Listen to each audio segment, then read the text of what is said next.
Hello, everyone at Blaine. My name is Elizabeth Borick, and I'm a licensed professional counselor at Sage Therapy Chicago, which is a private practice located in the city.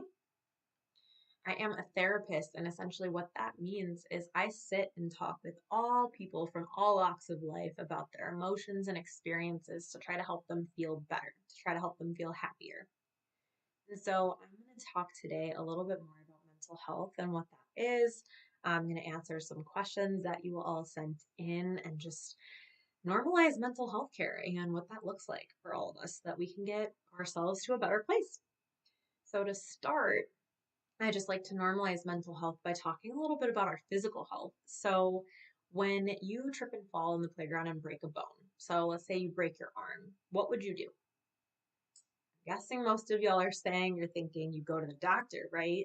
You go and you get that bone reset, you go and you get that cast put on so that you can feel better. Sometimes doctors will give you some medication to help with the pain. And so that's one instance where our physical health, obviously a broken bone is something we can see and feel, and so we want to go fix that up. What about a sore throat or stuffy nose or something that's going on that you're just not feeling good? You're not feeling like yourself. Maybe a fever. Most likely all of y'all are saying again, you go to the doctor, right? You go and you get medication. You go and talk to somebody about what's going on and what's wrong so that we can get it fixed and better. But what about illnesses that we really can't see, that we don't notice by like blowing our noses a bunch or a broken bone that's hurting us? Like, what about mental illnesses, mental health issues?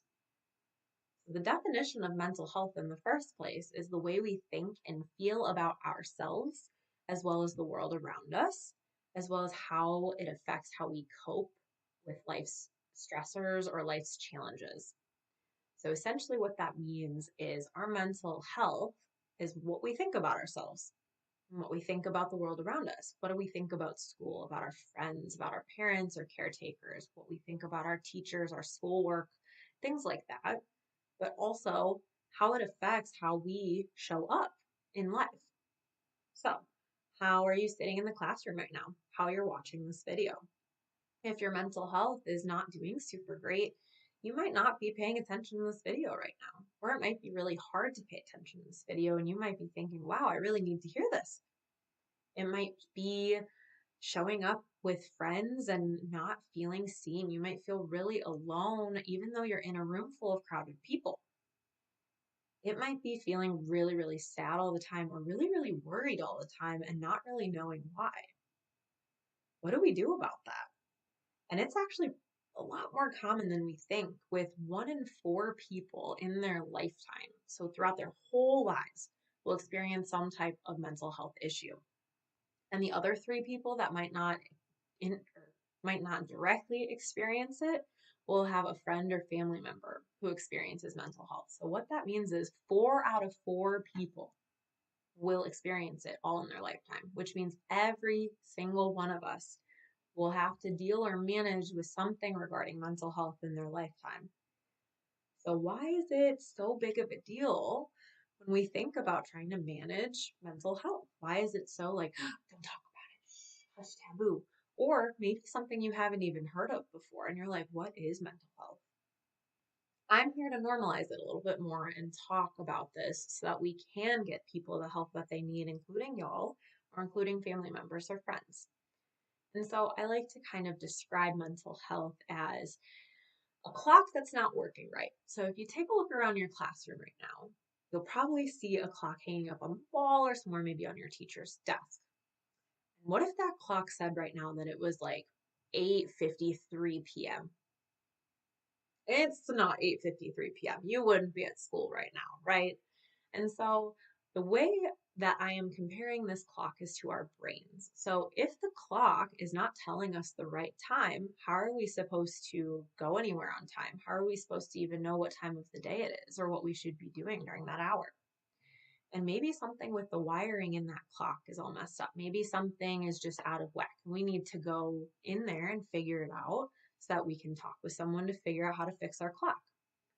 So that's kind of comparable to what happens with mental health issues. So sometimes up in our brains, there's chemical imbalances. So our neurons, which are the things that fire to tell us like to move our hand up, or the words that we're saying or how we feel, can fire wrong. So they might not be doing their job the right way. And it's kind of important, if we notice those things, to go talk to somebody about it. So it's almost like those signals are being disrupted, both for the clock and for our brains.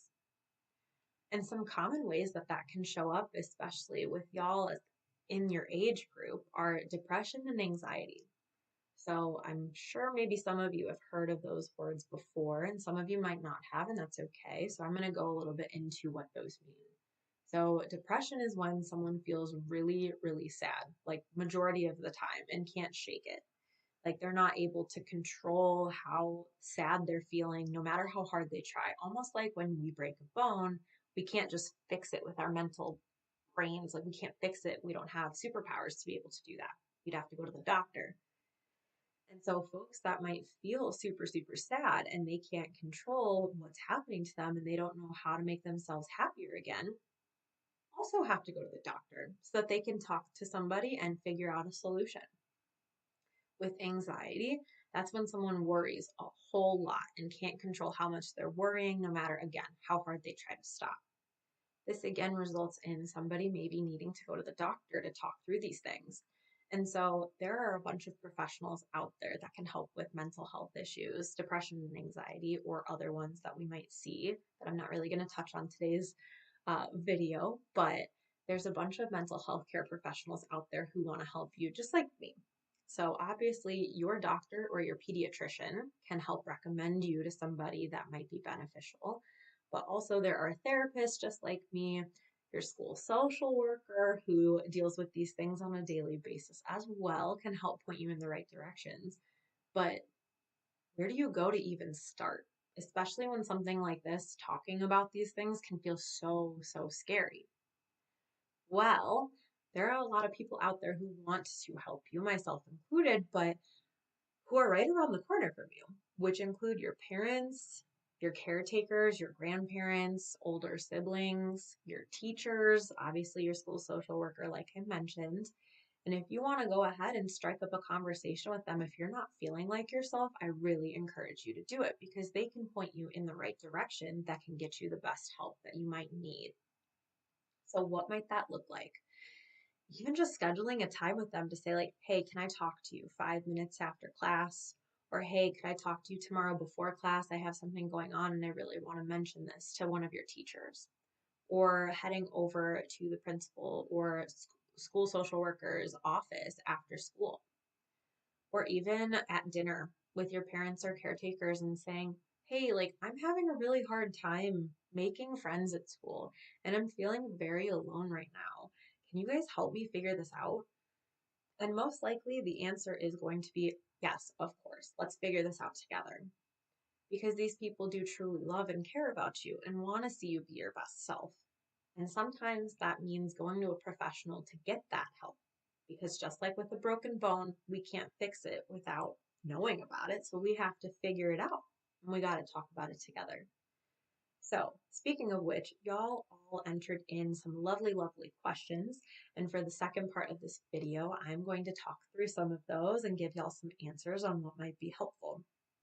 I'm also going to provide your teachers with some information that they can pass out to you or provide to your parents or caretakers to go over with you at home that are just some resources or referrals for some of the stuff for mental health care that might help you feel better if you're not feeling your greatest, or might be able to help you help a friend if they're not feeling their greatest.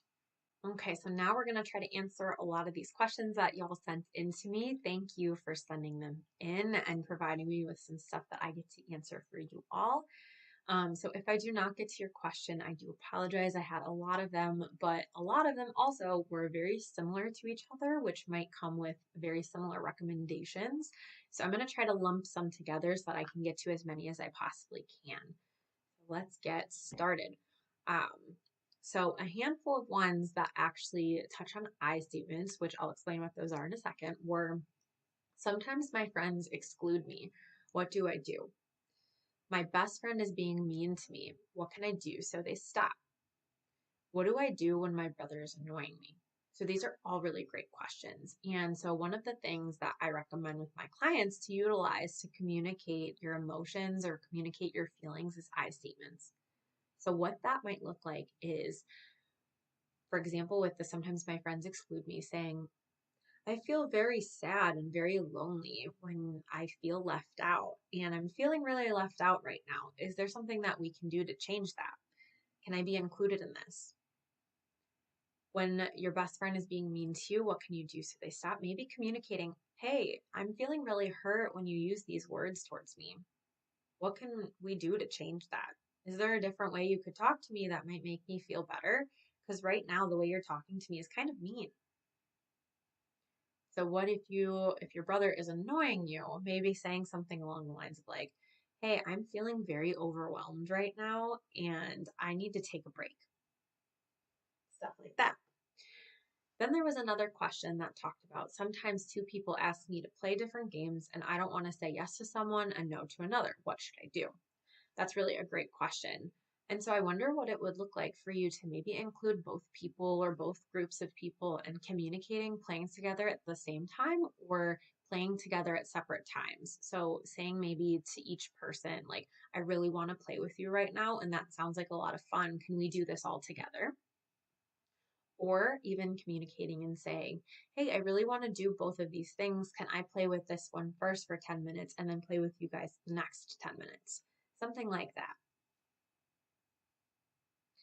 So the next set of questions talks about talking to a trusted friend or adult. So kind of like what we were talking about beforehand for what to do if you're feeling very, very sad or very, very anxious. So some of these questions are, what do I do when I am nervous or scared? Someone in my class is mean to me and I'm afraid if I tell them, they'll be mean more and more. One person in my club is mean to the others and it's really sad because that person's bullying. So, what I would recommend in these situations is definitely talking to a trusted friend or an adult and talking about what you're feeling and kind of what's going on. So then that way they can step in if needed to talk through either helping mend the issue that might be happening with someone being mean to you, being able to kind of talk through that and stand up and advocate for yourself, things like that. So, talking to one of your best friends or talking to a teacher or one of your parents or caretakers would be what I would recommend. The next set of questions kind of revolves around different coping tools that we can utilize in these situations. So, the questions that I got for this category were, I get nervous to talk in front of the class. What can I do to be less nervous? And sometimes someone makes me so angry, I feel like I will explode. How do I control it? Both of these are really, really great questions. And as a therapist, the first thing that comes to mind that I would recommend is talk about it. Talk about your feelings. What's making you so nervous to talk in front of the class? And I'm wondering if anybody else might be feeling the same way. And sometimes knowing that other people also feel nervous can help normalize that and make you feel a little bit better about talking in front of people. And same thing with anger. Sometimes talking to people makes me feel like I'm going to explode. And what can be really helpful is talking about that. What's making you so angry? What's got you so irritated about it? Is it like what they're saying to you or how they might be communicating it? But talking about your feelings with somebody that you love and trust can be a really, really great way to understand those feelings a little bit better so that you can deal with and manage them a lot easier. Another tool that I would recommend is box breathing or 4-4-6 breathing. So, if y'all have never heard of this before, what box breathing is picture a cube. So, thinking of a cube, one side breathing in for 4 seconds, one side holding for 4 seconds, one side breathing out for 4 seconds, and the other side holding again. So, what that would look like is breathing in for 4, 3, 2, 1, hold for 4, 3, 2, 1, out for 4, 3, 2, 1, and hold again for 4, 3, 2, 1. So again, you breathe in for 4, you hold it at the top for 4, you breathe out for 4, and then you hold at the bottom for 4. So let's practice it together. So I want you all to sit tall up in your seats. If you need to stand, do what you need to do. And I want you to either close your eyes or focus on something in your classroom that you can just pay attention to, maybe like the clock, like mentioned earlier, or maybe just something on your desk. And so I want you to get ready to take a deep breath. Ready? And in for 4, 3, 2, 1. Hold for 4, 3, 2, 1. Out for 4, 3, 2, 1. And hold for 4, 3, 2, 1. Again, in for 4, 3, 2, 1. Hold for 4, 3, 2, 1. Out for 4, 3, 2, 1. And hold for 4, 3, 2, 1. One last time. In for 4, 3, 2, 1. Hold for 4, 3, 2, 1. And out for 4, 3, 2, 1. Hold for 4, 3, 2, 1. And feel free to resume your normal breathing pace. But taking in deep breaths and especially paying attention to taking those deep breaths can be very, very helpful in managing those emotions that might come on very, very strong, like anger or nervousness. So next time you get angry or next time you get nervous, maybe practice box breathing. The other one I mentioned was 4-4-6 breathing, and that's very similar, but there is no hold after you breathe out. So you would breathe in for 4, you would hold at the top for 4, and then you would breathe out for 6, and then you would start breathing in for 4 again, hold at the top for 4, and then out for 6. I won't make you practice that, but you can practice it on your own. Another question that I got was, why does everyone seem so happy? So, this is a really great question. And oftentimes we perceive things to be a little bit different than they might actually be because feelings come and go. So, everyone might be seeming to be happy in those moments, and they truly might be. But everybody is not happy 100% of the time. That's not realistic. We have a lot of different emotions, like how I was mentioning nervousness and anger. We've also have fear and feeling scared about things or feeling lonely, like especially like with the questions earlier, if you're feeling excluded by your friends, that can feel very, very lonely and very sad. And so it might seem like people are happy all the time, but realistically, they're not. We all have so many different emotions, and happiness just might be the one that you might be seeing in that particular moment. And so if you feel like everybody is a lot happier all the time and you're not getting to that level, that might mean you want to come talk to somebody like a professional like me or one of your teachers or caretakers or friends just to kind of talk through your emotions a little bit more to understanding what might be going on for you. So there was one other question that I got that kind of fell under the talk to a trusted friend or adult section, but I wanted to kind of elaborate a little bit more on this one in particular. So the question said, I'm feeling depressed all the time and sometimes I have dark thoughts. How should I handle it? That is such a real and great question. You're not alone in what you're feeling, and unfortunately, it's very common to feel that way. And what I would really encourage you to do is talk to a trusted adult and ask for help. So, especially when you're feeling this way and having those dark thoughts, talking about them, even if it doesn't seem like it will help, does help. It can be very, very scary to kind of admit what's going on up in your mind and what's going on inside your head and what thoughts might be coming to you and how you're feeling. But talking about those things can be taking them off your plate and sharing what's going on so that you can get the help that you need. And so, talking to a trusted adult, whether that be one of your teachers, again, a parent, a caretaker, a friend's parent, somebody in your life that you can trust that can help get you help, because you shouldn't have to go through those things alone. And it's very scary to have dark thoughts, and feeling depressed all the time is not any fun. And so I would definitely encourage you to ask for ways to get therapy. And so what that might look like is saying something along the lines of like, hey, I'm feeling really depressed all the time and I'm having dark thoughts. I need to talk to a professional. Can we set up an appointment for therapy? Or going the route of, hey, I really want to talk to somebody just about what I'm thinking and feeling.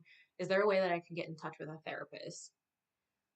It could be, hey, mom, dad, grandma, grandpa, whomever you're living with at the time. Can we look on Google to see if there's any therapists near us? I think I want to start going. We had a mental health day at Blaine, and the person who came in to talk to us recommended that it would be a good thing to talk to somebody about it. Can we get me in touch with someone so I can start doing that?